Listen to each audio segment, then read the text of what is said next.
Okay, so welcome back. So we're going to go through the final piece of the puzzle, the actual backtesting engine. So in the last two videos, what we've done is we have covered the data collection library, and the system strategy, correct? And now what we're going to do here is go through the backtesting engine. So essentially, it's really simple. There's a backtesting class. We load the data, use some of the technical analysis libraries, and we track our trades, and then we get a bunch of performance metrics out of that. And then obviously here in this user interface, we're just going to send this to we're just going to make some pretty tables. That is what is going on. So let's go straight to the code. Let's go and get this final component done. So here we're at the code, which is beautiful. Now, what we're going to do is, this is the back. So we looked at the collector in the first video, and then we looked at the base strategies. Now we're going to look at the backtester, right? So this is the backtesting engine. It's just a class. Now, so this is the backtesting results, which will be used to output all our metrics and results later. Now let's go straight into the meat of it. So the first thing we're going to do is we're going to load the data which we got from the data collection module. And so that is just kept all there, right? That's just all that good stuff there. Next, we're going to, get the columns, and we're just going to make some, assert, like if one of these columns is not there, if it's not in this format, we're just going to chuck an error, convert it to lowercase, just a bit of formatting, nothing too crazy. Yes, and then, yeah, we're just going to put that there. We're just going to add that column if, yes, convert timestamps to, a special type here, a special type to a PD datetime. That is it, essentially. Cool. So we just load the data and we'll just return that DF, right? Next, calculate indicators at index. So these are just sort of helper functions, right? The meat of the strategy is going to be in the run function. So this is just going to be calculating the whatever indicators we're using. Now, what we would do is we'd sort of add to this, right? So we've got the RSI calculation here. Now just pause the video, go through it, but it's not too crazy. Essentially what we are doing is we're just using this technical analysis library to calculate the 14 period RSI, which will be put back into the RSI strategy. Remember this mystery where I got that indicators from? Where was it? So here, so we're in the RSI strategy at the moment, and where is it? So it was where is it?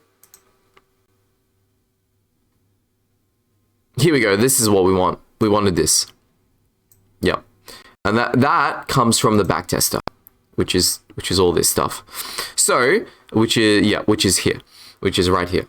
So because it's put into on tick essentially. Now, okay. So that is just a bit of calculations of the indicators. Now what we're going which is used here, right? Which is used here. So next, let's go down to the run function. So this is the thing that ties everything all together. So let's do it. What we are going to do is we're going to load the data, check for errors, equity curve, which is just how our equity is going. So we'll initiate it with a empty list, and then we're going to iterate through all the rows in our data frame we just loaded. The data we loaded here, right? And then we're going to calculate the indicators for that particular spot in time, and then we're going to feed those into our on tick method for whatever strategy we used. Yeah, and we're going to feed the row data as well. So strategy, where is that defined? So let's go find it. So it's defined right at the top here. So we pass in a strategy, and this is sort of, we pass in this interface here. It's going to be of type base strategy, and recall that base strategy. And things like the RSI strategy inherits from base strategy. That's why we could pass in that so we just pass in the RSI strategy essentially, and we'll see that in the main function. Actually, I'll finish go through the backtester, and then I'll show you how it all comes together at the end, which is very nice. So yeah, we'll just iterate through that, the on-tick method, and then you sort of execute trade. So we'll get some signal, right, and then.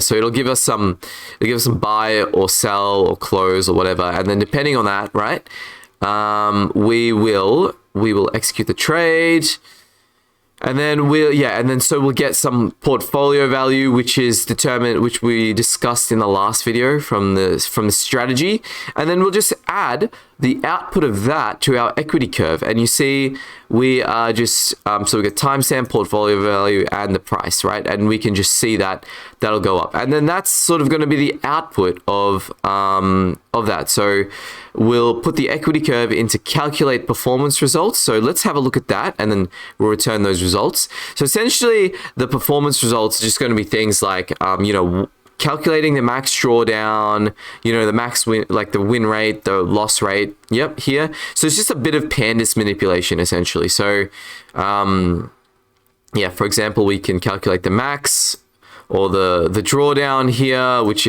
is really, really, really simple. It's just a little division there, and then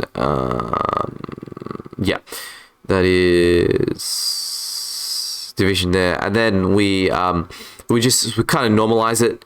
And then we get the min there. We get that min, which is the drawdown, trades. Okay, we put that in a trades DF, and then we do a bit of statistics on it. So we find the number of losing trades, the number of winning trades, and the win rate. We just make a percentage out of that.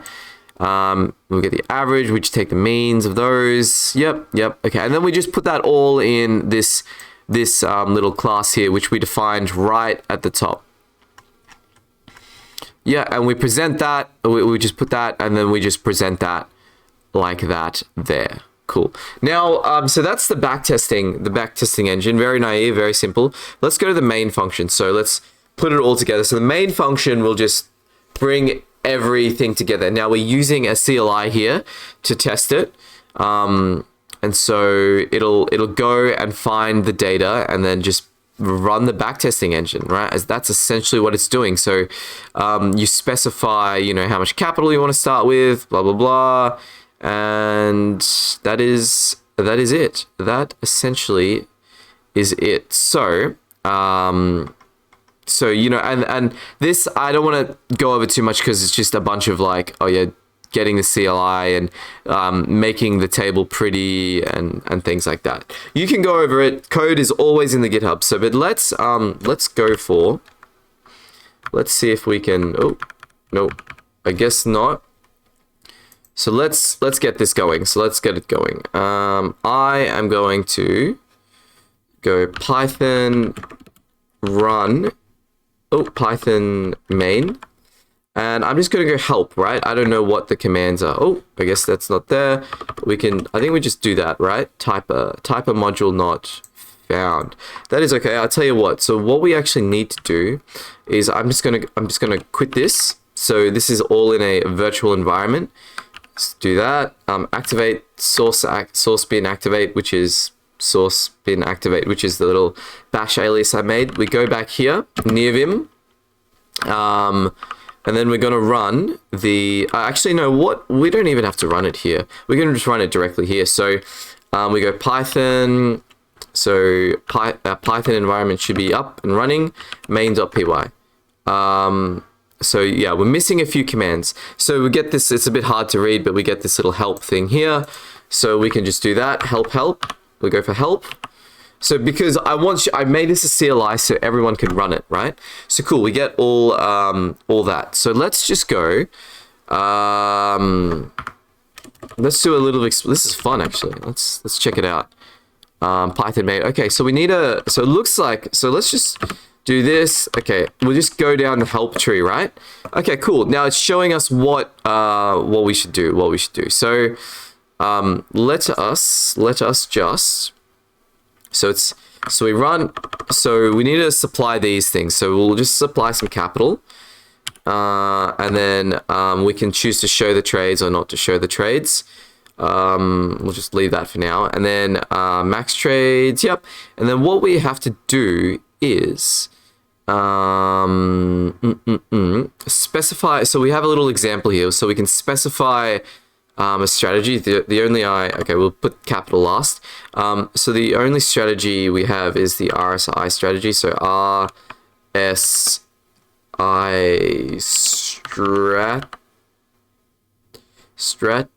strategy, yeah. And then we need to see what data set we have. So we go to the I think actually I moved it to data, so I should probably fix that. Data, and then we have Bybit data, and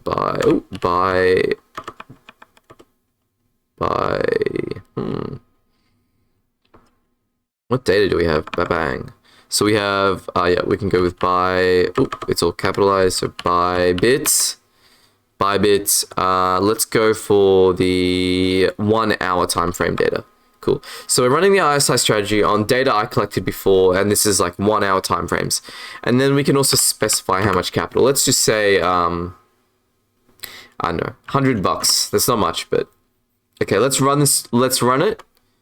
Cool. So it did it, and it outputted the 10 most recent trades, which is crazy, which is great. And yeah, we get some statistics here. We get some statistics now.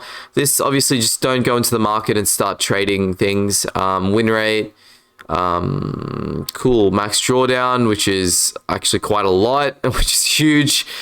So you need to tweak the strategy, and which is but yeah, this is nuts though. Essentially, what this says is we started with $100, and then now we have $12,000, which just doesn't happen. So so obviously it must have taken. So what you want to do is you want to look at the variance, how much risk you're taking, because look, we definitely would have got liquidated here if the max drawdown was that, right?